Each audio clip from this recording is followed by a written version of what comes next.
മലമേലെ എന്റെ സന്നിധാനം, ഇങ്ങിവിടെ താഴ്വരയിൽ എന്നേകാന്ത സഞ്ചാരം. ശരണം ശരണം എന്റെ സ്വാമി, എന്റെ വിളിയൊന്നു കേൾക്കെന്റെ സ്വാമി. ഇരുമുടിയേൽക്കൂ സ്വാമി, എന്റെ പാദങ്ങൾ നോവുകയല്ലോ.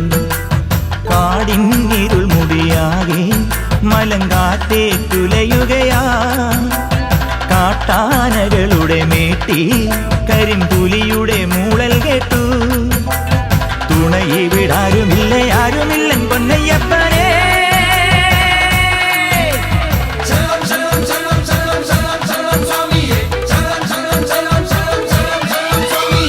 അങ്ങകലെ മലമേലെ എന്റെ സന്നിധാനം,